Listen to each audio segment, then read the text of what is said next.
Esse é o Ancapsu e nós vamos falar sobre a One Big Beautiful Bill do Trump, né? O pacote bonito e grande do Trump que ele estava querendo aprovar, que eu acho extremamente questionável porque aumenta em muito o déficit americano, mas enfim, é o interesse do Trump aprovar esse negócio, né? E já tinha passado na Câmara, falta votação no Senado. O Senado fez uma primeira votação da admissibilidade da coisa, ou seja, se eles vão começar a votar isso. Então ainda não está tipo assim totalmente aprovado não, mas ele passou nessa primeira votação. Agora eu vou te falar um negócio. Não foi fácil não, meu amigo. Foi complicado, foi emocionante a coisa. Vamos entender o que aconteceu. Acabou passando aos 45 do segundo tempo, graças a muita pressão do J.D. Vance.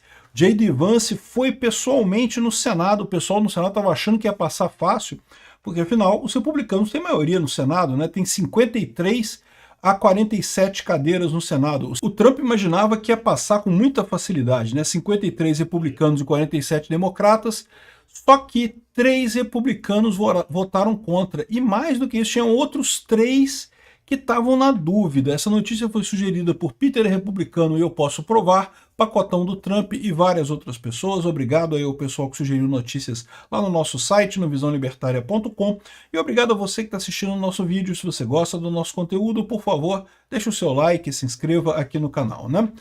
Pois bem, o Trump estava pressionando o Senado a aprovar o mega projeto dele lá, One Big Beautiful Bill, né? Pacote grande e bonito do Trump, que tem um monte de coisa, são 900 páginas de lei, com um monte de coisa ali, bom, o grande problema é que aumenta em muito o déficit americano. É uma proposta tipo Lula, torrar dinheiro como se não houvesse amanhã. Não me entenda mal, tem coisas boas nessa lei, tá? Tem coisas boas como, por exemplo, diminuição de impostos, tem coisas boas de acabar com regras ambientais do Biden, o que, pô, você sabe, né, minha opinião sobre isso, esse negócio de governo, as coisas que o governo diz que faz para acabar com o problema da mudança climática, na verdade, o governo está fazendo isso para matar pobre, né? Então é ótimo acabar com essas leis sem sentido do Biden, né? Agora, o problema é o aumento do déficit americano. Essa lei gerava um aumento de déficit enorme, e daí essa é a grande dúvida, né? O Trump pressionou muito para aprovarem esse pacote, o Senado não queria aprovar, e não deveria ser difícil, né? Então tá aqui, ó, foi uma coisa bastante crítica. No final, tinha 50 votos não, então 50 votos é o limite, né? Ou seja, foram 47 democratas votaram não, mas teve 3 republicanos que votaram não também. Aqui, ó, os republicanos eram o senador... Não, esse aqui os que não votaram. Os 3 que votaram não, o senador Tillis, Ron Paul e Johnson. Então, Carolina do Norte, Kentucky e Wisconsin, né? Foram 3 senadores republicanos que votaram não. E ainda tinham outros 3 senadores que não queriam votar nessa lei. Então eles, aqui ó, o senador Lee de Utah, Scott da Flórida e Loomis de Wyoming.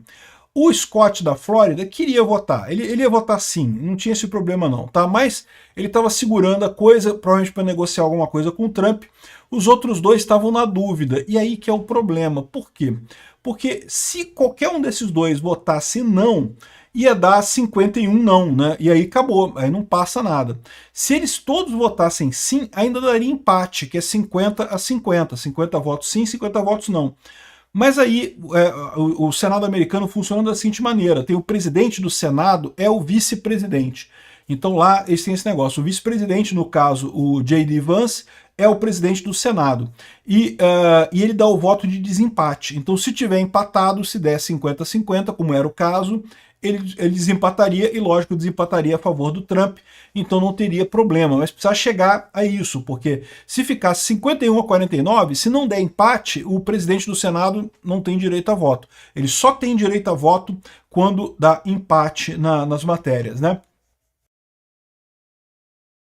Então, isso foi a coisa. Quando chegou nesse ponto, já estava 50 não, e os outros 3 estavam reticentes, o J.D. Vance foi lá no Senado, e ele foi a grande figura, ele foi lá, conversou com o pessoal, chamou todo mundo para conversar e coisa e tal, e estava lá para, em caso de empate, acabar com isso, né? E outra coisa importante, se eles não votassem, porque eles poderiam não votar também. Se eles não votassem, perdeu, porque estava 50-47 no final, né? 50-47 ganhou não, ou seja, não vai nem olhar essa lei do Trump. De novo, isso aqui não é a votação do mérito ainda, isso aqui é a votação da admissibilidade. Tipo, vamos começar a votar, vamos começar a trabalhar nessa lei. Aqui no Brasil talvez fosse o caso de votação de urgência, né? Votar a urgência da lei. É verdade também que quando acontece esse tipo de coisa, da mesma forma que acontece aqui, quando você vota a urgência do tema, se tem muito voto para votar a urgência do tema, é porque tem muito voto para aprovar o tema.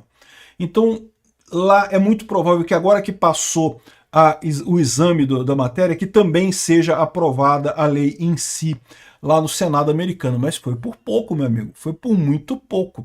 De novo, se esses 3 senadores dissessem que não vou nem votar, se um deles falasse que não vai votar, acabou, ia dar 50-49, acabou, não vai nem avaliar agora. Até poderia avaliar depois, mais adiante, mas agora não vai avaliar essa lei do Trump. O Trump estava querendo justamente que o Senado aprovasse essa lei antes do 4 de julho. 4 de julho, vocês sabem, é o feriado americano, né, a independência dos Estados Unidos, um feriado muito comemorado lá, uma coisa que seria importante para o Trump fazer isso. Mas tem uma outra agenda do Trump nisso, é aquilo que eu falo para vocês, todo presidente começa muito forte o mandato. À medida que o tempo vai passando, a tendência é a força dele ir diminuindo. Por isso que o Trump botou essa lei agora. Ele queria aprovar esse negócio porque ele sabe que daqui para frente a tendência é ficar mais difícil. Vai chegar ano que vem tem eleições para o Congresso americano, né? Então, ou seja, pode ser que ele não tenha mais uma base tão sólida quanto tem hoje, né? Enfim, essa foi a situação. Agora, a última notícia que a gente teve é que esse cara aqui, o Johnson, que é o de Wisconsin, voltou atrás. Ele mudou o voto dele. Eles aparentemente podem fazer isso lá, né? E aqui, ó, o resultado então é que agora a lei tem votos para prosseguir, vai dar 51-49, então parece que tá indo, mas isso aqui não é oficial ainda, tá? Isso aqui ainda não é o resultado final, eles ainda estão convencendo o pessoal, pelo menos no momento que eu estou gravando esse vídeo aqui, né? Então, aparentemente teve sucesso isso daí, conseguiram fazer isso daí, conseguiram convencer uma das pessoas que tinham votado não para mudar o voto dela, que é o senador lá do Wisconsin, esse cara aqui, Ron Johnson, e ele explicou que não sei o que lá, que conversou com o Vance, teve garantias que vai ser alterada a lei, né? Vão alterar coisas na lei, coisa e tal. Enfim, é isso aí, foi por pouco que o Trump conseguiu isso daí, mas aparentemente ele conseguiu essa vitória, mais uma vitória muito boa. Bom, eu vou falar para vocês, eu, do ponto de vista econômico, acho uma lei terrível, tá? Eu acho que os Estados Unidos vão pagar um preço enorme por isso. Agora, eu tenho que reconhecer que para nós aqui no Brasil é uma coisa positiva, tá? Por quê? Porque agora o Trump está mais forte, né? Não foi uma coisa fácil, uma vitória fácil, mas ele conseguiu essa vitória. Aprovou a One Beautiful Bill lá nos Estados Unidos, e aí, ou seja, ele estando mais forte, quem sabe ele não tem mais força para brigar com o Xandão, para brigar com os outros supremos aqui no Brasil, né? Então, para o nosso lado, de repente, até uma coisa positiva no final das contas. E outra coisa importante de lembrar é que essa vitória é do Vance, tá? O Vance que atua de bombeiro, foi lá no Senado e conseguiu mudar os votos e coisa e tal. Demonstrou uma capacidade política muito boa nisso daí. Vocês sabem que existe uma grande dúvida sobre quem seria o sucessor do Trump em 2028, né? O Vance é claramente uma possibilidade. Outra possibilidade é o Marco Rubio. Eu gosto do Marco Rubio, gosto mais do Marco Rubio do que do Vance. Mas no final das contas, né, quem vai decidir isso vai ser o Trump no final das contas, né? E sem dúvida alguma, essa jogada do Vance hoje de ir lá para o Senado, uma situação que era uma situação que todo mundo achava que estava controlada, que a lei ia passar sem problemas, e aí de repente, né, desandou a coisa, mas acabou passando, ele foi lá e conseguiu resolver o negócio. Aparentemente funcionou. O cara realmente conseguiu ter o jogo de cintura para negociar com o pessoal lá.